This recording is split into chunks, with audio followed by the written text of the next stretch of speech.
자, 2019년 의선교회 재직 교육을 시작하도록 하겠습니다. 2019년이라는 함은 2019년에 임명되실 분들을 위한 교육이다라고 이해하시면 되겠습니다. 그래서 오늘 첫 번째 시간으로 재직 교육에 대한 전체적인 안내와 또 교회론에 대한 이야기를 함께 나누도록 하겠습니다.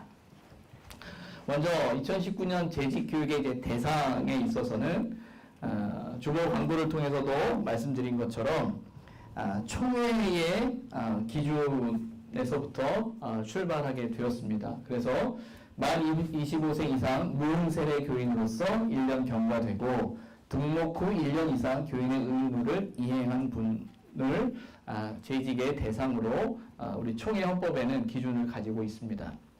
이 기준을 우리 재직회에서 이제 의논 드렸을 때 기존에 우리 교회가 가지고 있는 재직의 기준은 등록 후 3년이라는 개념이 있습니다. 그래서 그 3년 정도는 돼야 교회에 대해서 알지 않겠느냐라는 것이 뜻이 있었고요. 또 그만큼 그 3년이 되는 시간까지는 교회를 알아가고 또 교회에서 안식하고 또 교회에서 편안함을 좀 즐길 수 있는 시간을 교회가 드리는 시간이었다라고 저는 생각합니다. 그러나 이제 앞으로 부분 안에 있어서는 이 총회 기준을 따라서 행하는데 그럼 총회 기준대로 항해되면 뭐 등록한 지 얼마 안 돼서도 바로 재직이 될 수 있는 겁니까? 라는 질문을 하시는데 기본적으로 보시면 등록 후 1년 이상이잖아요. 1년이 지나야 되고요. 교육은 1년에 한 번 있습니다.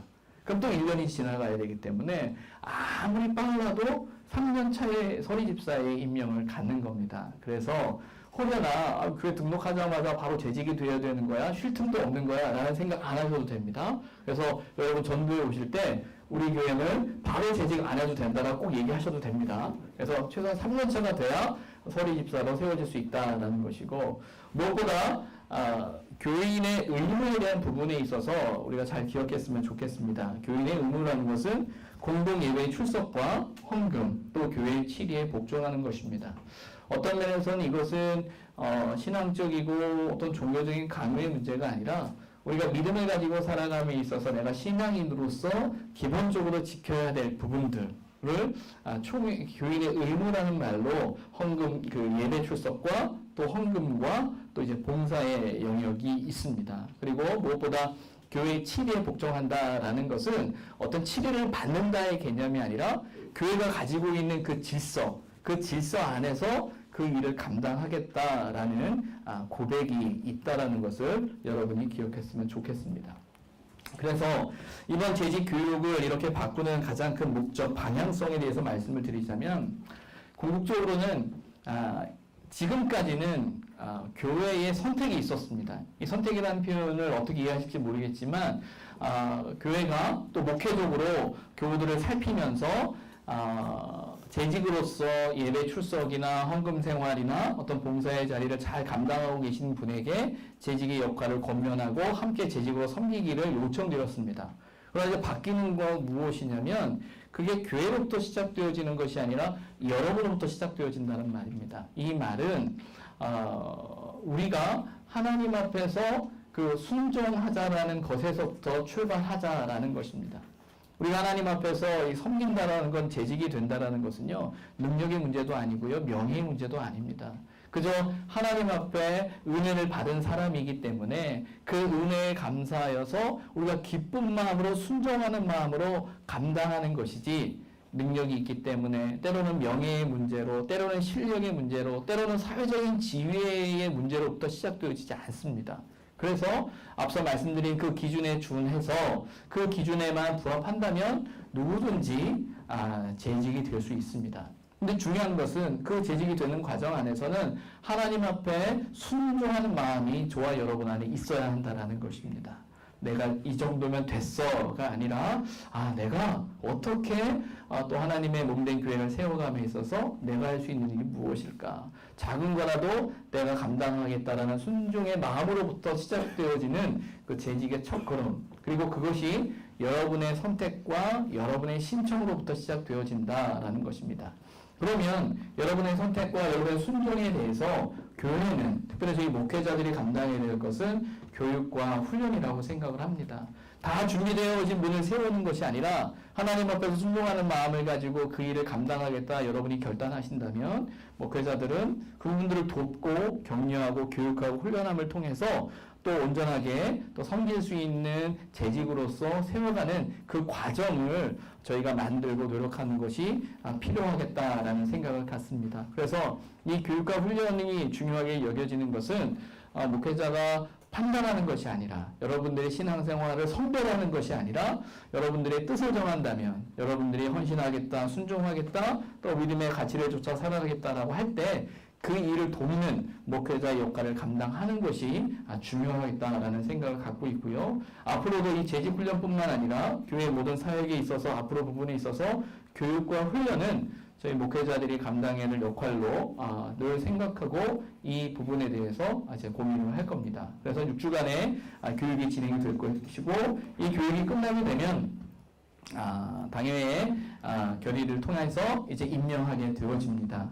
여기서 뭐 당의 결의와 절차의 문제에 있어서는 기본적으로 우리가 가지고 있는 기준이 있거든요. 여러분들이 다 알고 있는 그 기준입니다. 출석의 문제나 여러 가지 과정 안에서 우리가 해야 될 부분들이 잘 문제없이 되어졌다면 재직으로 이제 임명하는 시간을 갖도록 할 텐데 중요한 것은 이 과정을 통해서 여러분이 기억해야 되는 것은 재직의 역할이 무엇인가, 우리가 어떻게 생각할 것인가, 또 어떤 역할을 감당하고 어떻게 일할 것인가에 대한 것을 여러분들이 오리엔테이션을 받는다라고 생각하면 좋겠고요.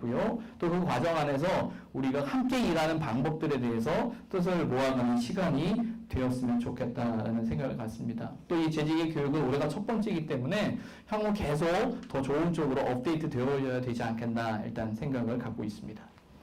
그러면 이제 서리집사의 재임명입니다. 서리집사의 재임명은 이제 현재에 따르는 기준에 적용한다 그러면 2020년부터 서리집사 재임명을 할 것입니다. 이 말은 무엇이냐면 2018년에 서리집사로 임명되신 분들에 대해서 2019년 서리집사의 임명은 어떤 기준을 갖는 것이 아니라 우리가 함께하는 이 재직 교육을 통해서 서리집사로 임명되어진다라고 이해하시면 좋겠습니다. 그리고 2020년 새로운 재임명이 될 때는 우리가 만든 기준안이 있습니다. 이 기준안이라는 건 주일예를 80% 11조 봉사에 대한 문제입니다. 이 부분은 제가 정한 것이 아니라 우리 재직회에서 정한 거예요. 아까 우리 그 재직회 회의 보고서 들으셨겠지만 우리 곽초로 집사님께 여러분은 고마워하셔야 됩니다. 하마터면 성경이 또 해야 서리집사 재임명될 뻔했는데 곽 집사님이 용기 있게 발언해 주셔가지고 그 항목이 빠졌습니다. 그래서 권고사항으로 이제 바뀌어졌는데 중요한 건 우리 스스로가 누가 보고 판단하는 것이 아니라 스스로가 재직으로서 어떻게 교회를 섬길 것인가, 내가 어떤 재직이 될 것인가에 대한 고민이 있었으면 좋겠다 생각을 갖고 있고요. 그러나 여러분 우리가 살아가는 상황이 다르잖아요. 여러 가지 어려움이 많이 있습니다. 그래서 이 부분 앞에 기준안뿐만 아니라 저희가 목회적으로 세심하게 살펴서 형편과 상황들을 보고 또 대화를 나누고 목회적인 돌봄을 통해서 함께 일해 갈 수 있도록 권면하고 세워가는 그 목회적인 돌봄의 역할 또한 더 집중해서 우리 함께 할 수 있도록 이렇게 계획을 갖고 있습니다. 그리고 이 과정을 거치면 매년 이 재직 교육에 대한 부분에 있어서 계속 보수 교육을 거쳐서 우리가 어떻게 재직으로 섬길 것인가, 어떠한 재직이 될 것인가, 또 어떻게 보다 성숙한 신앙의 자리로, 섬김의 자리로 갈 것인가에 대해서 목회적으로 계속 교육하는 시간을 놓치지 않도록 하겠습니다. 자, 그러면 오늘 이제 교회론에 대한 이야기를 함께 할 것인데, 교회란 무엇인가? 라는 이 질문은 너무나 많은 그 대답을 가질 수 있습니다. 그래서 너무 신학적이고 너무 학문적이고 너무 많은 이야기를 하기보다 제한된 시간 안에서 적어도 교회라고 하면 우리가 함께 이렇게 가져야 될 생각이 무엇인가? 라는 그 정도 안에서 이야기를 나눌 텐데, 여러분, 교회, 어떤 교회이길 원하십니까? 어떤 교회이길? 어떤 교회였으면 좋겠어요? 어떤 교회? 여러분 각자가 기대하는 교회가 있죠. 그렇죠? 그 교회에 대한 기준과 생각이 같을까요? 다를까요? 같을 것 같아요? 다를 것 같아요? 다른 게 정상일 겁니다. 다 다를 거예요. 그래서 교회에 대한 이야기를 할 땐 우리의 생각으로부터 출발하지 않습니다. 그러니까 내가 생각하는, 내가 기대하는, 내가 원하는 교회가 아니라 하나님이 교회를 왜 세웠는가? 그리고 이 교회가 가져야 될 속성이 하나님께서 세우신 이 교회가 갖는 의미가 무엇인가에 대해 우리는 먼저 집중해야 합니다. 우리가 신앙생활을 하면서 제일 많이 하는 실수 중에 하나가 뭐냐면 여기에 있어요. 내가 교회 생활을 했기 때문에 내가 생각하는 교회가 교회라고 생각하는 거예요. 그래서 내가 생각하는 교회처럼 되지 않으니까 그 교회가 잘못했다고 착각하는 겁니다. 아니에요. 교회의 기준은 저와 여러분에게 있지 않습니다. 교회의 기준은 하나님의 말씀 가운데 있습니다. 우리가 이 사실을 늘 기억해야 합니다. 그리고 여기서부터 우리가 교회에 대해서 고민하고 교회에 대해서 기도하고 우리가 하나님이 기뻐하시는 교회가 무엇인가에 대해서 하나씩 풀어가야 한다라는 거예요. 그러면 교회에 대한 이야기를 할 때 교회는 할 때 한마디로 정의한다면 하나님 백성의 모임입니다. 하나님께서 당신의 백성을 선택하시고 부르시고 보내심에서부터 시작되어지는 거예요. 가장 중요한 핵심은 뭐냐면 하나님의 선택입니다. 이 선택은 하나님의 절대적인 주권적인 선택이에요. 그리고 더 나아가서 저와 여러분에게 있어서는 하나님의 은혜라는 곳에서부터 출발되어집니다. 하나님께서 저와 여러분을 선택하시고 하나님의 백성 삼으셨다라는 것이에요. 여기에서부터 교회는 출발합니다. 그런데 그 교회는 하나님의 백성의 모임인데 그 모임의 특성이 있어요. 그 특성은 뭐냐면 부르심과 보내심이라는 것에 있습니다. 이 부르심과 보내심에 대한 이야기를 할 때는 사도 바울이 고린도 교회에 편지를 쓰면서 고린도서 1장 1절부터 3절 말씀에 서두에 나오는데 특별히 2절의 말씀을 제가 여기다 썼는데 여러분 함께 읽도록 하겠습니다. 하나님의 교회 그 그리스도 예수 안에서 거룩하여지고 성도라 부르심을 받은 자들과 또 각처에서 우리의 주 곧 그들과 우리의 주 대신 예수 그리스도의 이름을 부르는 모든 자들에게. 바울이 고린도 교회에 편지를 쓰면서 고린도 교회 곧 하나님의 교회는 이라고 하면서 뭐라고 이야기하고 있냐면 교회를 그리스도 예수 안에서 거룩하여진이라고 되어 있습니다. 저와 여러분이 하나님의 백성이라고 말씀을 드렸고 하나님의 백성이라는 것은 하나님의 절대적인 주권적인 선택이라고 말씀드렸습니다. 그런데 중요한 건 저와 여러분이 하나님 앞에서 온전하지 않거든요. 하나님 앞에 설 수 없는 사람들이거든요. 그런데 하나님께서 당신의 백성으로 우리를 부르셨다라고 할 때 중요한 조건이 있습니다. 과정이 있어요. 절차가 있어요. 그 가장 큰 핵심이 뭐냐면 하나님이 세우신 게 뭐냐면 그리스도 예수 안에서 거룩하여진이에요. 이 말은 어떤 말이에요? 우리가 원래 거룩한 존재라는 거예요? 존재가 아니라는 거예요? 거룩하지 않은 존재라는 거예요. 그렇죠? 그런데 중요한 건 예수 그리스도 안에서 거룩해졌다라고 이야기합니다.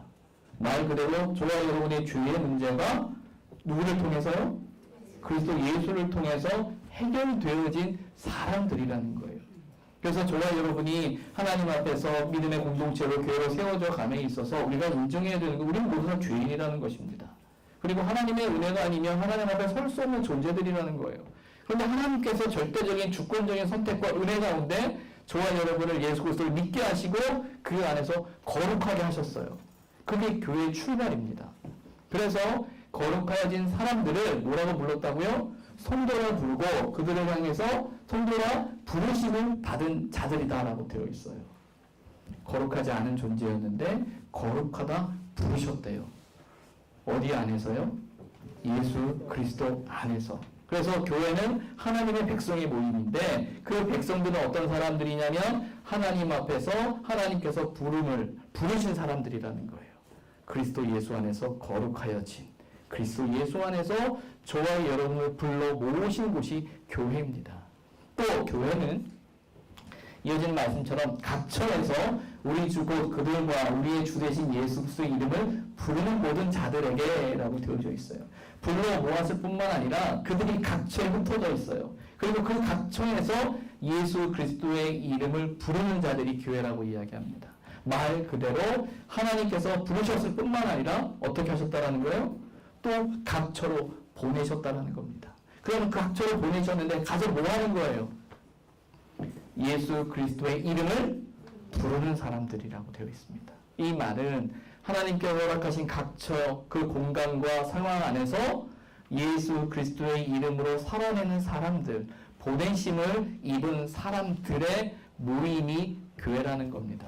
그래서 교회는 하나님의 백성의 모임입니다. 그 하나님의 백성은 부르심을 받은 사람일 뿐만 아니라 또한 그 백성은 하나님께서 보냄을 받은 사람입니다. 하나님은 저와 여러분을 교회라는 공동체로 부르셨을 뿐만 아니라 그 교회 공동체 속에서 또 세상의 삶의 자리로 보냄을 받은 사람들의 모임이 교회입니다. 그래서 여러분, 우리가 교회를 생각할 때 하나님 앞에 부름받았음을 늘 기억하시기 바랍니다. 뿐만 아니라 내가 하나님 앞에 부름받았을 뿐만 아니라 하나님께서 하나님의 뜻 가운데 우리를 보내신 삶의 자리, 신앙의 자리, 믿음의 자리가 있음을 기억하시고 그곳이 교회라는 것, 바로 저와 여러분이 교회라는 사실을 우리가 기억했으면 좋겠습니다. 그러면 이런 교회들이 갖는 속성이 있어요. 속성. 그러니까 본질적인 속성, 교회다라고 할 때 본질적인 속성이 있는데 첫 번째는 교회의 단일성이고요. 두 번째는 거룩성이고요. 세 번째는 보편성, 네 번째는 사도성입니다. 단일성, 거룩성, 보편성, 사도성, 딱 단어만 봐도 이해가 되십니까? 아, 목사님이 그런 말 하려고 해 라는 생각이 드시나요? 우리가 잘 좀 생각을 했으면 좋겠는데 교회의 속성에 있어서 첫 번째가 단일성이라고 되어 있어요. 왜 단일성이라고 이야기를 할까요? 왜 단일성을 강조할까요? 왜요? 왜 단일성을 강조할까요?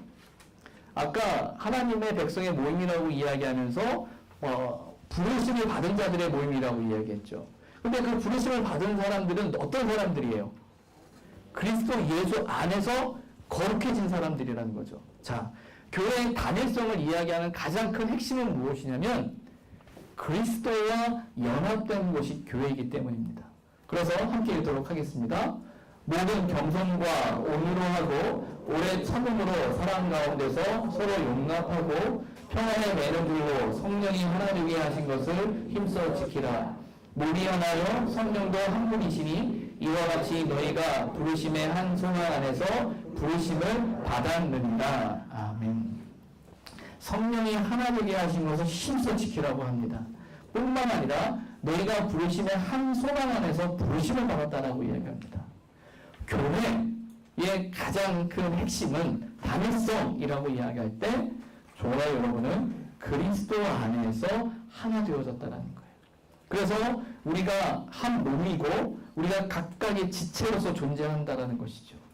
그래서 이것은 단일성일 뿐만 아니라 이 단일성 안에 다양성도 존재한다는 사실을 기억해야 합니다. 그리스도 안에서 한 몸이에요. 그러나 또 하나 한 몸 된 우리는 또 우리 각자에게 하나님이 허락하신 성품과 성향과 달란트와 모양과 역할이 있습니다. 그래서 다양성도 존재해요. 그래서 교회는 단일성뿐만 아니라 다양성도 함께 존재합니다. 그런데 핵심은 뭐냐면 그리스도 안에서 한 몸이라는 사실. 그래서 우리가 바라보는 것, 우리가 나아가야 할 방향이 하나라는 사실에 대해서 여러분 놓치지 말아야 되는데 그 핵심에는 사람이 아닙니다. 누구예요? 그리스도예요. 그리스도 예수 안에서 우리는 한 몸입니다. 그래서 우리가 성찬식을 하는 것이 가장 핵심이에요. 성찬식. 예수 그리스도의 살과 피를 먹고 마심을 통해 우리가 그리스도 안에서 하나라는 사실을 확인하는 자리예요. 그런데 여러분, 우리가 하나라는 사실은 구호가 아닙니다. 구호가 아니라 그것을 저와 여러분이 지켜내야 합니다. 그래서 성령이 하나 되게 하신 것을 힘써 지키라라는 것은 성령의 역할 중에 하나가 뭐냐면요, 예수 그리스도를 믿게 하는 겁니다. 예수 그리스도를 알게 하는 거예요. 그래서 성령이 하나 되게 하셨다라는 그 말 속에는 성령께서 우리 마음 가운데 예수 그리스도를 믿을 수 있는 믿음을 허락해 주셨고 그 믿음 안에서 우리가 그리스도 안에서 하나구나 라는 그 사실을 기억하고 그 믿음을 지켜내야 한다는 거예요. 그것을 지켜내기 위해서 어떻게 합니까? 모든 겸손과 온유로 하고 오래 참음으로 사랑 가운데서 서로 용납하고 라고 되어 있어요. 아까 이종민 집사님이 말씀하셨잖아요. 우리가 화합을 하려면 다른 사람이 생각이 죽는 게 아니라 누구 생각이 죽어야 되는 거예요?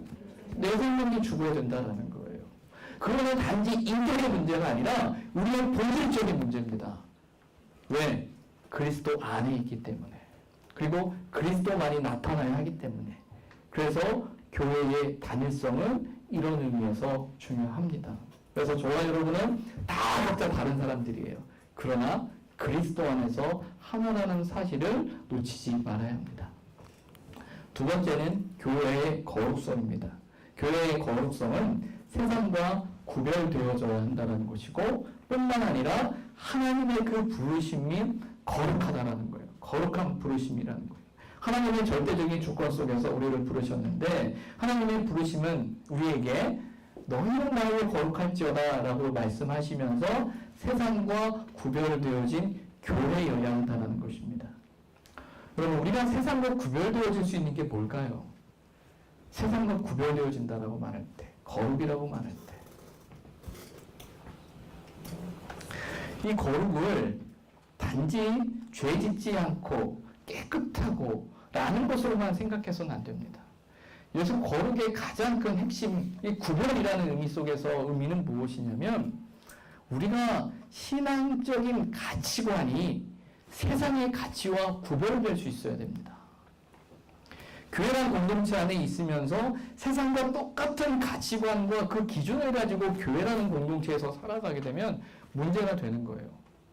교회는 하나님께서 저와 여러분을 거룩하게 하셨기 때문에 하나님의 뜻 앞에 순종하는 거룩함이 있어야 되죠. 그 하나님의 뜻 앞에 순종한다는 건 뭐냐면 하나님의 가치를 따르는 겁니다. 하나님의 방법을 따르는 거예요. 하나님을 신뢰하는 거예요. 다른 특별한 거룩함이 아니라 하나님 앞에 절대적으로 신뢰하는 그 신뢰가 거룩입니다. 그게 구별되는 거예요. 세상에 살아갈 때는 그렇게 살면 안 되죠. 세상에서 우리가 살아가는 삶의 방식 속에서는 우리는 때로는 온갖 권모술수와 온갖 방법을 다 써야 됩니다. 그래도 살까 말까 하는 거예요. 그런데 우리가 교회라는 공동체 안에서 갖는 교회로서의 구별됨은 무엇이냐면, 맞아요, 우리는 어리석고 미련합니다. 그러나 하나님이 저와 여러분의 주인 되어진다는 그 믿음의 고백 가운데서, 하나님께서 저와 여러분의 삶을 이끄신다는 믿음 가운데서 우리는 그 하나님의 가치를 따라 살기로 결단하는 사람들이에요. 그런 의미에서 거룩해야 한다는 거예요. 그래서 제가 오늘 주일 설교도 말씀드렸지만, 정말 우리 안에 하나님을 믿고 하나님을 의지하고 하나님의 뜻대로 살고자 하는 영적인 몸부림이 우리 안에 있어야 됩니다. 하나님 아니면 안 된다는 몸부림이 우리에게 있어야 돼요. 그게 영적인 거룩함이에요. 그 거룩함으로 살아낼 때 말씀하시잖아요. 이는 나 여호와가 거룩하고 내가 또 너희를 나의 소유로 삼으려고 한다라고 말합니다. 구별시키려고 한다고 말합니다. 하나님께서 저와 여러분 당신의 소유로 삼으셨다고 이야기하는데, 하나님의 소유가 되면 하나님이 책임지시겠어요? 안 지시겠어요? 하나님 책임지십니다. 우린 그 믿음으로 살아내는 사람들이에요. 그 믿음으로 생각해야 되고요. 그 믿음으로 바라보아야 하고요. 어떤 상황에서도 하나님의 뜻이 무엇인지에 대한 깊은 고민 속에서 하나님의 뜻 앞에서, 하나님 앞에서 저와 여러분의 생각을 내려놓을 수 있는 믿음의 결단이 있어야 합니다. 잘못된 거룩은 뭐냐면요, 하나님의 이름을 이야기하면서 우리의 생각을 내려놓지 않는 겁니다. 하나님의 뜻이 이거라고 이야기하면서 우리의 생각을 내려놓지 않는 겁니다. 하나님의 뜻이라고 믿으면 우리의 생각을 내려놓을 수 있습니다. 왜 그럴 수 있죠? 하나님이 하시기 때문이에요. 저와 여러분은 하나님이 하신다는 것을 믿어야 하는 사람들입니다. 세 번째는 보편성이에요. 이 보편성, 교회가 보편성을 갖는다는 건 어떤 의미일까요? 이 보편성의 핵심은 무엇이냐면 복음의 동일성이에요. 복음의 동일성. 복음의 핵심은 뭡니까? 예수 그리스도죠. 여러분, 이단과 사이비가 이 정통적인 교회와 이 복음의 보편성에 맞을까요? 맞지 않을까요? 안 맞죠. 왜냐하면 그들이 강조하는 것은 하나님을 이야기하고 예수님을 이야기하지만 그 뒤에 누가 있어요? 사람이 있거든요. 사람의 생각이 있거든요. 사람의 이름이 있거든요. 근데 복음의 보편성, 우리가 교회의 보편성이라는 가장 큰 핵심은, 건강한 교회의 가장 큰 핵심은 복음이 흘러넘쳐야 되는 겁니다. 예수 그리스도가 그 교회의 중심이어야 하는 거예요. 그래서 요한복음 3장 16절 함께 읽습니다. 하나님이 세상을 이처럼 사랑하사 독생자를 주셨으니 이는 그를 믿는 자마다 멸망하지 않고 영생을 얻게 하려 하심이라. 뭐라고 말씀하세요? 그를 믿는 자마다, 예수 그리스도를 믿는다면 멸망하지 않고 영생을 얻게 하려 하심이라. 교회의 가장 큰 보편성은 복음이 흘러넘쳐야 되고요. 복음 안에서, 그리스도 안에서 그리스도를 믿는 것이 그 진리 안에 있는 그 교회의 보편성을 놓치지 말아야 한다는 것입니다. 마지막 네 번째, 교회의 사도성입니다. 사도들은 누구예요? 사도가 누굽니까? 누구예요? 사도라 함은 예수님을 직접 따르던 제자들이에요. 그리고 그 제자들이란 예수님과 함께 있을 뿐만 아니라 예수 그리스도의 부활과 승천을 목도한 사람들입니다. 교회의 사도성이라는 것은 무엇이냐면 바로 사도적인 가르침과 신앙의 연속성을 이어간다는 뜻이에요. 교회의 사도성의 가장 큰 핵심은 마태복음 28장 19절인데 함께 읽습니다. 그러므로 너희는 가서 모든 민족을 제자로 삼아 아버지와 아들과 성령의 이름으로 세례를 베풀고 내가 너희에게 분부한 모든 것을 가르쳐 지키게 하라. 누구에게 이야기해요? 사도들에게 하나님께서 명령하시고 말씀하십니다. 왜 이렇게 말씀하실 수 있냐면 그 제자들은 다 봤거든요. 예수님이 어떻게 사역하셨고 어떤 일을 하셨고 다 봤어요. 그리고 부활 승천의 자리까지 그들이 봤단 말이에요. 그러면서 이제 너희들은 모든 민족으로 제자를 삼아라 라고 하는 것은 너희가 보고 듣고 배운 것, 그것을 증거하고 가르쳐야 한다는 거예요. 그래서 교회는 그 사도적인 가르침을 따릅니다. 그리고 사도들에게 주어졌던 그 사명이 오늘날 저와 여러분에게 주어진 이 교회의 사명이에요. 그래서 교회의 가장 큰 사명은 복음을 증거하는 겁니다. 그리고 그 복음을 지켜가는 거고요. 그 복음을 유지해가는 거고요. 그 복음으로 살아내고 전도하고 선교하는 것이 교회가 가져야 할 그 교회의 사도성을 의미하는 겁니다. 그래서 교회의 속성 네 가지가 뭡니까? 첫 번째가 뭐예요? 단일성. 두 번째는요? 뭐라고요? 거룩성. 세 번째는요? 네 번째는요? 네, 사도성. 네 가지 여러분 기억하셔야 됩니다. 이것이 어려운 게 아니에요. 이 교회의 본질의 가장 큰 핵심은 모든 초점이 하나님께 있습니다. 모든 초점이 그리스도께 있습니다. 모든 초점이 하나님의 말씀 가운데 있는 거예요. 어느 하나도 사람에게 있지 않습니다. 그 사실을 여러분 기억해야 돼요. 그래서 제가 서두에 말씀드린 것처럼 교회는 저와 여러분의 생각이 아니라는 거 꼭 기억하셔야 됩니다. 저와 여러분의 느낌이 아니라는 걸 생각하셔야 돼요. 저와 여러분의 감정이 아니고요. 저와 여러분의 관계가 아니고요. 하나님의 말씀 앞에서, 하나님의 뜻 앞에서 그 말씀에 순종하는 것이 교회라는 거예요. 교회라는 거. 그래서 우리가 함께 교회를 이루어 세워갈 때 그 사실을 놓치지 말아야 한다는 것입니다. 그러면 우리 의성교회는 세상에는 참 많은 교회들이 있죠.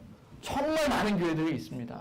그리고 그 교회들이 아까 말씀하는 것처럼 교회 속성 안에서 단일성과 거룩성과 보편성과 사도성을 유지하면서 각자 하나님께서 허락해 주신 그 부름과 소명대로 교회됨을 지켜가고 있습니다. 우리 의성교회도 하나님의 부르심 가운데 하나님의 뜻 가운데 세워짐으로 하나님이 맡기신 그 교회의 속성 그것을 지켜가는 그런 교회가 됐으면 좋겠다라는 생각을 갖습니다. 아마 제가 올 초에 재직 수련회를 하면서 제가 우리 교회 부임할 때 목회 계획, 목회 철학 뭐 그런 얘기를 하면서 우리 교회 제가 생각하는 이야기들을 여러분에게 쭉 했었어요. 그런데 제가 1년 가까이 제가 이제 10월 말이면 11월 첫 주쯤에 정말 딱 1년이 된 것 같아요. 1년이라는 시간을 이렇게 함께 보내면서 물론 제가 생각하고 있는 교회관이 있고요. 또 제가 묵상하면서 이런 교회였으면 좋겠다라는 생각이 저에게도 있었어요. 그러나 우선교회에서 함께 여러분을 섬기면서 우리 교회를 향한 하나님의 뜻을 깊이 생각했을 때 이것은 내가 생각하는 교회, 내가 이루고 싶은 교회, 이게 교회가 말하는 내가로부터 출발하는 것이 아니라 하나님께서 왜 우리 우선교회를 세우셨을까라는 것에서부터 생각해 봤을 때 우리 교회를 향한 사명이 그리고 비전이 또 가치가 무엇일까라고 저는 생각했습니다. 그래서 우리 교회는 이라고 할 때 의성교회를 생각할 때 우리 교회의 사명이 무엇일까라고 할 때 그 사명은 마태복음 4장 23절의 말씀입니다. 같이 읽도록 하겠습니다. 예수께서 온 갈릴리에 두루 다니사 그들의 온 땅에서 가르치시며 천국 복음을 전파하시며 백성의 모든 병과 모든 약한 것을 고치셨다라고 되어 있어요. 이 말씀은 우리 교회가 세워질 때 우리 성교교회라는 이름으로 교회의 간판을 걸고 그 많은 교회들 중에서 또 하나의 교회로 세워졌을 때 그들이 기도하고 그들에게 주어졌던 하나님의 뜻이었다라고 저는 믿습니다.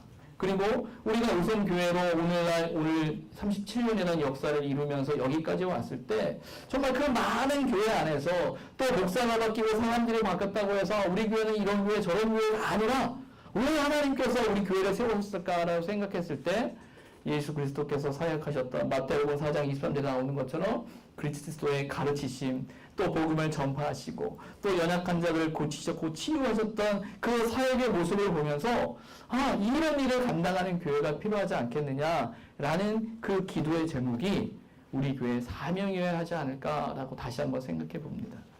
사명과 비전과 가치가 있는데 사명이라는 건 가장 본질적인 요소예요. 이 말은 뭐냐면 왜 우리가 존재하는가?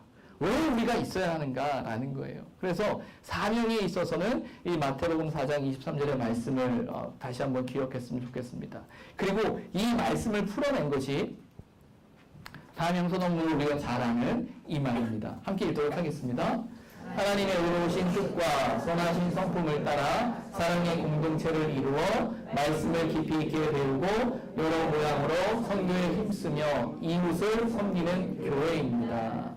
마태복음 4장 23절의 말씀에서 또 출발한 교회의 사명을 이 말로 풀어낸 겁니다. 그래서 가장 핵심이 이거죠. 하나님의 의로우신 뜻과 선하신 성품을 따라. 저와 여러분이 이 모든 일을 감당하고 교회로 공동체 안에 있는 것은 하나님을 향한 믿음이에요. 어떤 하나님이십니까? 의로우신 뜻을 신뢰하고요. 하나님의 선한 성품을 신뢰하는 거예요. 신앙생활은 바로 그거거든요. 하나님의 의로우심을, 하나님의 선하심을 저와 여러분의 삶 속에서 경험하는 것입니다. 우리가 말씀을 보고 듣고 배우는 것도 그거예요. 말씀 속에서 하나님의 의로우심을 깨달을 뿐만 아니라 하나님의 선한 성품을 경험하면서 믿음으로 살아야 할 이유를 우리는 찾는 거죠. 그것을 깨달았을 때 우리는 사랑의 공동체를 이루는 거죠. 그러면 사랑의 공동체를 이루었을 때 어떤 일을 할 거냐라는 거예요. 어떤 일을 할 거냐. 그게 비전이에요. 사명을 가지고 본질적인 요소를 가지고 그러면 그 비전을 그 사명을 이루기 위해 우리가 어떤 일을 할 거냐 무엇을 바라보며 갈 거냐라는 것이 비전이에요. 그래서 그 비전의 가장 큰 핵심은 사랑의 공동체를 이루는 겁니다. 사랑의 공동체를 이루는 것. 근데 이 사랑의 공동체를 어떻게 이루겠어요? 그저 사이좋게 지내고 친하고 너무 오랫동안 같이 알았기 때문에 허물 없고 그러게 사랑의 공동체일까요? 무조건 사랑하고 무조건 좋고 그냥 인간적인 관계 좋고 막 형 동생하고 누나 언니 맞나요? 하여튼 뭐 그런 거 그렇다고 해서 이거 사랑의 공동체야 라고 할까요? 아니에요. 사랑의 공동체를 이루기 위해서 우리가 신앙의 공동체이기 때문에 놓치지 말아야 되는 것은 하나님의 말씀을 깊이 있게 배워야 한다는 거예요. 사랑의 공동체이길 여러분 소망한다면 하나님의 말씀을 깊이 배워야 합니다. 그래서 소망하고 우리가 비전 꿈꾸는 것은 말씀을 깊이 있게 배우는 건강한 교회가 되어야겠다라는 것입니다. 그래서 제가 목회적으로 저희 교육자들과 함께 깊이 고민하는 첫 번째 일은 말씀을 잘 가르치는 교회였으면 좋겠다 생각합니다. 어떻게든 하나님의 말씀을 바르게 깨닫고 바르게 알므로 말씀에서부터 다시금 시작되어지는 역사가 나타나야 되는 거예요. 저와 여러분이 진리 안에 바로 설 때 건강한 교회가 될 수 있습니다. 두 번째는 뭐냐면 성부의 기쁨을 아는 행복한 성부였으면 좋겠습니다. 저는 성도들이 행복했으면 좋겠어요. 신앙생활이 즐거웠으면 좋겠어요. 어떻게 하면 즐거울 수 있어요? 어떻게 해야 여러분 행복하시겠습니까? 여러분이 행복하시다면 제가 할 수 있는 한 그렇게 하겠습니다. 어떻게 행복할까요? 우리가 느끼는 감각적인 또 어떤 잠시간에 갖는 감정적인 행복은 얼마든지 방법을 찾을 수 있을 거예요. 그러나 신앙인으로서 본질적인 행복이다라고 하는 것은 존재의 이유, 존재의 가치를 확인할 때입니다. 그 신앙인으로서 존재의 이유, 존재의 가치의 출발은 하나님의 영광을 위하는 일이에요. 그리고 하나님의 영광이라는 것은 결국은 하나님의 뜻이에요. 하나님의 뜻이라는 것은 결국은 하나님의 뜻이 온 땅 가운데, 온 세상 가운데 그 말씀이 전파되는 일입니다. 그래서 우리가 정말 행복한 성도로서 신앙의 가치와 의미를 놓치지 않고 살아가려면 하나님의 말씀을 전하는 자리, 복음이 전파되어지는 자리, 선교의 자리를 외면할 수 없습니다. 선교라는 건 특별하다고 생각하시면 안 됩니다. 선교라는 건 대단하다고 생각하시면 안 됩니다. 왜? 저와 여러분이 예수 믿으며 살아가는 그 삶 자체가 선교적이어야 해요. 그래서 우리 교회가 이야기하는 것이 무엇입니까? 여러 모양으로 선교에 힘쓴다고 되어져 있죠. 선교라는 건 선교지에 파송할 수도 있고 보낼 수도 있고 여러 가지 일이 있을 수 있는데 여러 모양으로 선교에 힘썼으면 좋겠어요. 그리고 그렇게 힘쓸 때 우리 각자에게 주시는 하나님의 특별한 은혜가 있고요. 그 믿음의 결단과 그 순종 속에 하나님께서 저와 여러분의 삶을 만지시는 은혜가 있을 줄 믿습니다. 그리고 그것을 경험할 때 행복할 수 있어요. 하나님의 사람이 가장 행복할 수 있는 건 하나님이 저와 여러분의 삶에 역사한다는 걸 느낄 때입니다. 하나님이 함께 하신다는 걸 느낄 때예요. 하나님이 인도하신다는 걸 느낄 때예요. 그 느낌이 우리 안에 있으면 저와 여러분 행복할 수 있다는 거예요. 그리고 무엇보다 그 선교의 자리를 통해서 정말 하나님의 뜻을 깨달아 알고 또 하나님께서 어떻게 역사하시는지 경험할 때 저와 여러분은 행복한 성도가 될 수 있습니다. 세 번째는 섬김으로 세상을 변화시키는 교회입니다. 저와 여러분의 섬김이, 저와 여러분의 수고가 하나님께서 이 세상 가운데 빛과 소금의 직분을 감당하는 교회로 우리 교회를 만드셔서 세상을 변화시킬 수 있는 그런 교회가 되기를 저는 꿈꾸며 저와 여러분이 함께 비전으로 기도했으면 좋겠습니다. 그래서 이런 속에서 우리가 가져야 될 가치는 무엇이냐면 가장 중요한 것은 하나님과의 만남이에요. 하나님과의 만남. 교회라는 공동체는 어떤 공동체라고 말씀드렸어요? 하나님 백성의 모임입니다. 백성들의 모임, 사람들의 모임이 아니라 하나님 백성의 모임이에요. 말 그대로 하나님과의 만남이 없으면 교회가 아닙니다. 어떻게 여러분 하나님 만날 수 있습니까? 어떻게 여러분 하나님 경험할 수 있습니까? 어떻게 하나님의 역사를 저와 여러분의 삶 속에 더 깊이 느낄 수 있습니까? 하나님은 말씀을 통해서 말씀하세요. 또 기도와 찬양 가운데 그 영적인 그 우리의 간절함 속에 하나님은 역사하십니다. 그래서 여러분 말씀 읽는 일에, 기도하는 일에, 찬양하는 일에, 하나님 앞에 서는 일을 여러분 간구하지 마십시오. 그냥 세련되게 그냥 뭐 하나님이 아시겠지, 뭐 그냥 그렇지라고 해서 내가 주일 예배 잘 드리고 그냥 그 정도만으로 생각하지 마십시오. 하나님을 사모하는 일에, 하나님을 예배하는 일에, 하나님을 찾는 일에 여러분 가볍게 여기지 마십시오. 우리가 가볍게 여기면 가볍게 여길수록 우리의 믿음은 우리의 고백과 우리의 말과 전혀 반대로 가요. 하나님은 분명히 살아계십니다. 우리가 하나님을 간절히 찾을 때 하나님은 반드시 저와 여러분의 삶 속에 역사하세요. 그 믿음을 가져야 됩니다. 하나님의 말씀, 또 기도, 하나님을 향한 그 찬양을 통해 하나님을 만나는 역사가 우리 안에 있어야 되고요. 두 번째는 동행입니다. 신앙생활을 혼자 하는 게 아니에요. 우리의 가정과 또 우리의 소그룹과 우리의 이웃과, 물론 이제 앞으로 시대적인 변화 속에서는 그 독신 세대들도 많이 있죠. 많이 있어요. 근데 중요한 건 이 가정이라는 건 단지 혈육 공동체를 뛰어넘어서 교회는 어떤 교회입니까? 그리스도 예수 안에서 거룩하여진이라고 되어 있잖아요. 그리스도 안에서 하나 된 영적인 가족, 영적인 소그룹, 영적인 이웃이라는 범위 안에서 함께 갈 수 있는 교회여야 한다. 그래서 우리 동행이 중요한데 우리 열악하시는 영적인 가정과 또 소그룹과 이웃을 소중하게 생각해야 되고요. 세 번째는 섬김입니다.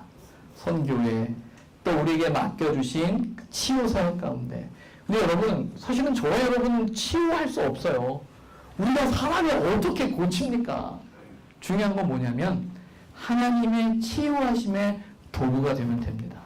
그 사역에 동참하면 되는 거예요. 하나님이 저와 여러분을 통해서 일하세요. 그 사실을 믿고 우리가 위로하고 때로는 회복시키고 또 격려하고 붙들면서 우리를 통해 하나님의 놀라운 치유의 역사가 흘러갈 수 있는 그 자리, 그리고 무엇보다 봉사하는 자리가 저와 여러분의 삶 속에 또 우리 교회라는 공동체 속에 놓치지 않는 저와 여러분의 가치가 되었으면 좋겠습니다. 그래서 어떤 면에서는 이 부분을 여러분에게 제가 강요해야 될지도 모르겠어요.